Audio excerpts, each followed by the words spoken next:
Hey, what's going on, guys? So I want to showcase my Nazeistras Devotion, however it's pronounced. I have four separate builds for this gun that I'm going to cover in the video, and then also at the end of the video, I have a Devour kill that's just using the gun, nothing else, and it's also going to kind of go over how to manipulate the immunity phase of a boss, so hopefully that'll help some of you guys out if you weren't aware of it. And then there's also a little hidden DPS trick in the video as well, too. So now, this gun did get a buff in the most recent update, and they actually increased the critical hit rate, the base stat, from 36% to 45%, and then they also increased the critical hit damage from 2x to a 2.25x, which is honestly great. It just makes the gun even better. It already hit like a truck. It's continued to do so. And this is actually probably my favorite gun to use in group content, mostly actually because of the unique perk here, Fanaticism, which when we hit an enemy, it's going to be applying a 30% defense debuff for 3 seconds on whatever we happen to be shooting, and that buff is applicable to everybody that's in the party. And that's one of the reasons I like to use it in void intercept bosses, is because everybody can take advantage of that debuff. So it just honestly makes everything hit harder. So let's go ahead and get into the build here for the gun.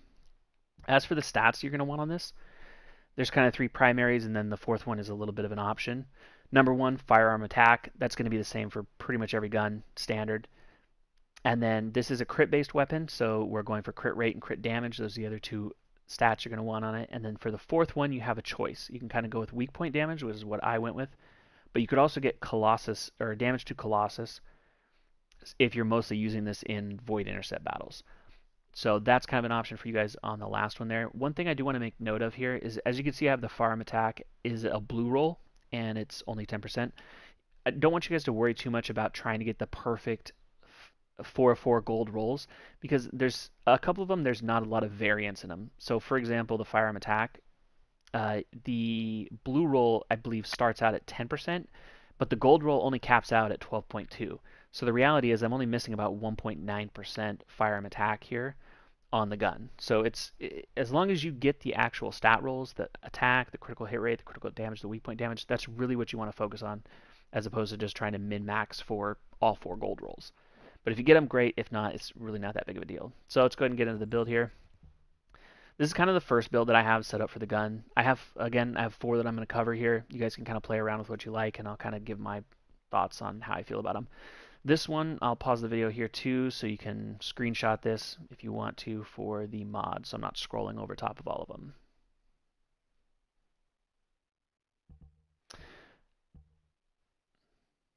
And then so for the first one, we're using the dopaminergic mod, which gives the gun just a massive buff to critical hit rate and critical hit damage whenever we hit a weak point.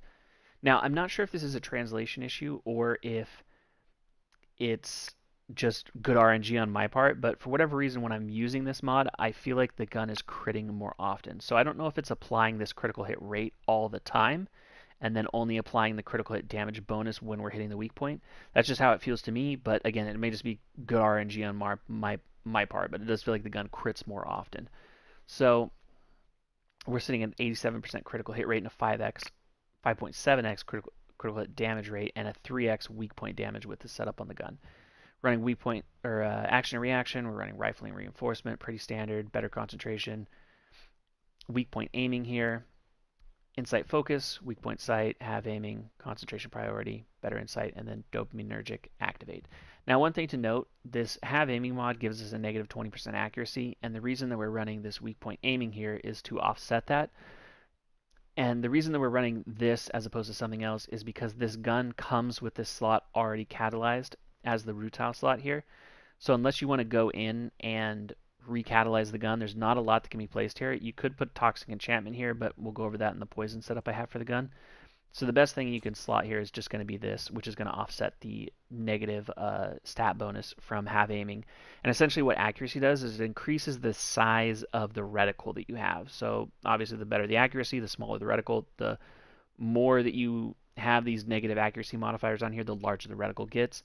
It's not that big of a deal when you're hitting a large weak point, but when you're trying to shoot something like Executioner or Pyro's back, the critical spot they have on the back with that little pylon that comes out, it makes it kind of difficult to hit it on controller. At least it might be a little bit easier on PC. But that's what I have set up for the crit setup. This is going to be the kind of one-shot setup that I have set here, it's mostly focused around this single mod weak point expansion. Again, I'll just pause the video here for a second so you guys can take a screenshot if you want to of these ones. We didn't move a lot around here. We do have the weak point expansion, which is going to give us a 140% weak point multiplier whenever we hit a weak point for every 5 seconds, and then we just moved insight focus over to here. But the rest of the mods are pretty much the same. However, we're not able to put any points into weak point aiming just because I left this slot uncatalyzed right here because I like to have a little bit of flexibility in what I'm building on the gun. And I'll kind of go into why I have that set up that way. But this is the one that's going to hit the hardest for you guys and give you the biggest numbers. As for the gun, how I kind of run the gun mostly, and when I'm just mobbing around doing other kinds of content, is I've kind of set this up for some poison damage where we did make a few changes to it. Again, I'll just pause the video here so you guys can take a look at that.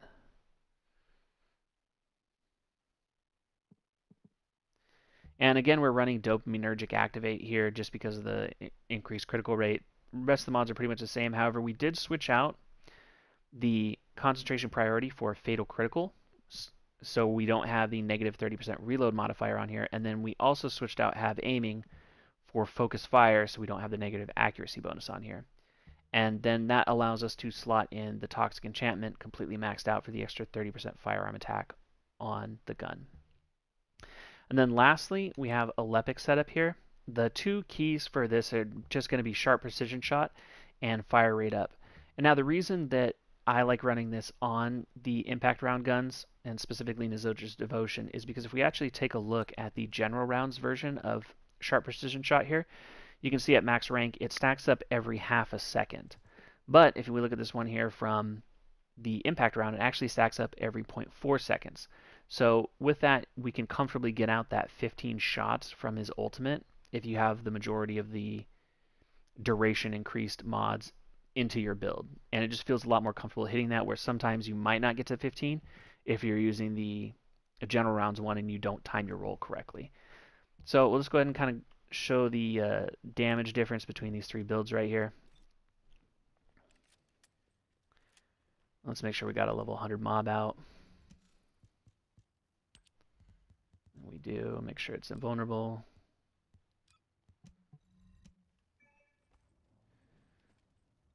So as you can see, we hit for about 2.4 mil there, and then the other crits are going to hit for about 1.4.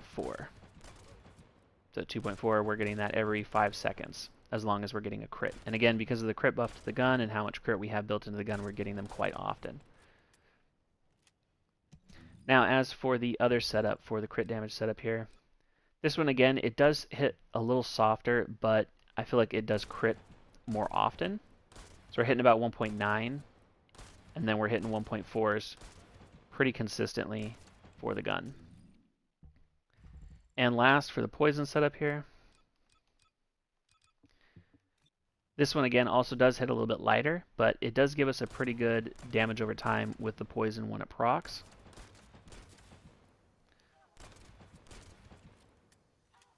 Specifically, you're hoping for a proc off of the critical hit, so we're hitting about 27k there per tick, and that ticks for 10 times, total of 10 seconds. And it can stack up too, so you can get 2 poison stacks on on it sometimes. It just depends on if it's going to proc or not. But that's the poison setup for it. Again, we're capping out about 1.7 with 1.2 mil as the kind of the general crit. Now, as for a little DPS trick that I want to show you guys if you weren't aware of this, and you might have wondered why we weren't running real life fighter on this gun. Well, number one is because between the accuracy degradation from have aiming and this accuracy bone degradation from mental focus, the negative 40% is pretty atrocious when you get too far away from an enemy. So, but also because we can actually set up that on another gun here, where we can set up kind of a hot swap setup, because this real life fighter can actually be carried over and used with other weapons. And so I'll just kind of showcase that, and then I'll go over that build that I have here for that. Let's restock on ammo real fast. So we'll go ahead and stack up that 10 stacks on that. Now normally when you shoot away, you're going to lose all those stacks. However, Go ahead and stack this up, and we can switch to Nazeistras. Better make sure I'm on the right one-shot build so we can see the big numbers. We should be hitting for about, 3.6 mil that we can hit on the gun. But the nice thing about this is when you stack it up this way is when you switch, you don't lose stacks if you're missing shots. So it's just kind of a nice little DPS trick to get a little more damage out of the gun. And you can actually continually loop this as long as you're switching back to the gun, back and forth. You can just continually loop the 10x stack from Real Life Fighter. Obviously, if you miss a shot, it's going to be a little detrimental. But the way that we're doing this is a couple things on here. Number one, Real Life Fighter. Number two that we have on here is we have better weapon weight. This is to increase the weapon swap speed of the gun. And then we want to get as many rounds in the gun as we can so we can continually swap back and forth between it. And that's going to be expand weapon charge and insight support right here, ammo support. And then Hawkeye is going to, again, decrease the reticle size just because this gun has kind of a large bloom. So if we put this on there, it just makes it kind of like a little laser beam. These two mods, if you can't fit the four that are most important, are going to be Real Life Fighter, better weapon weight, expand weapon charge, and then the larger magazine. Hawkeye would probably be next, and then fire rate. The least important are going to be these two right here. So if you have to drop those in order to make this work, then I would. I just have them on here because I have 2 catalysts in this, and it just gives me a little bit of damage for the gun. The other thing you want on here is fire rate up. So this is what you're going to want to run if you're going to do that hot swap. And then, again, you just basically swap in between the two guns. One thing to note here is you can actually cancel your reload about 75% of the way through it. So we'll go ahead and stack this up. And we can get through a couple rounds here. And then when we reload here, you can switch back. And when we switch back to the gun, you'll see that it still has its 8 shots. So you just have to time that at about 75%. And then we're back up to our 8 shots. So I hope that helped you guys out. If you guys have any questions about the gun, the build, or anything like that, just feel free to drop a comment down in the comment section below. Let me know if you guys want me to do any other weapons. I'm working on Blue Beetle and Python, as well as Clairvoyance, and might even be doing something with the Albion Cavalry. Don't know yet. We'll just have to see how it turns out. And then obviously check out the Thunder Gauge video I had up. There's been some updates to it, so I might put out an updated guide for that at some point. Other than that, thanks for watching. Have a good one.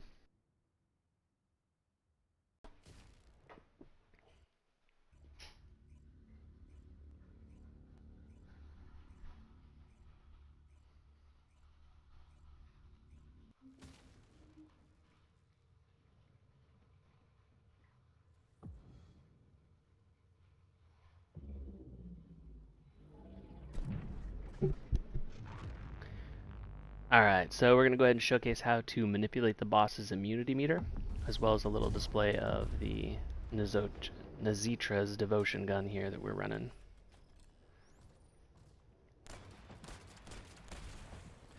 So we want to put a couple shots into him here, and then we want to work on one of these shoulders. Forgive my controller aiming.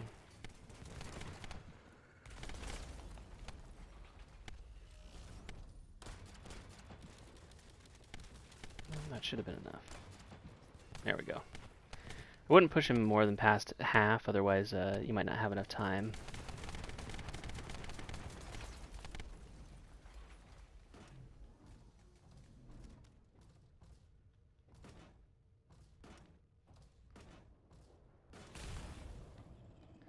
Let's get this stacked up to 10.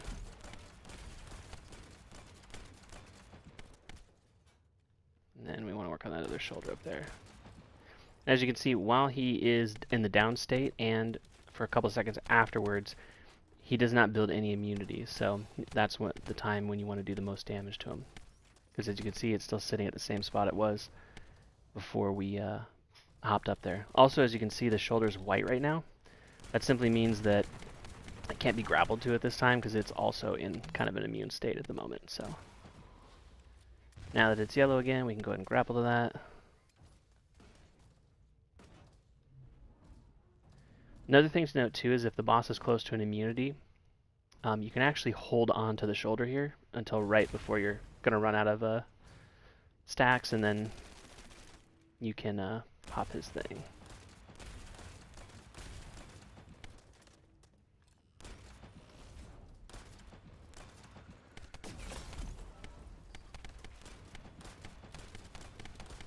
Oh, the controller. Well, he's dead at least, even though it was horrible. I'm not going to do 17 takes of the perfect run. But that is how you effectively manipulate the boss's immunity meter. So when you put him into a down state, and for a couple seconds after, that's when you can absolutely unload on him, because you won't build up any stacks or any progress towards that bar. And then, but as soon as he passes that point, it goes back to normal. So just be aware of that. If you guys have any questions, just drop a comment down below. Thanks for watching. Appreciate it.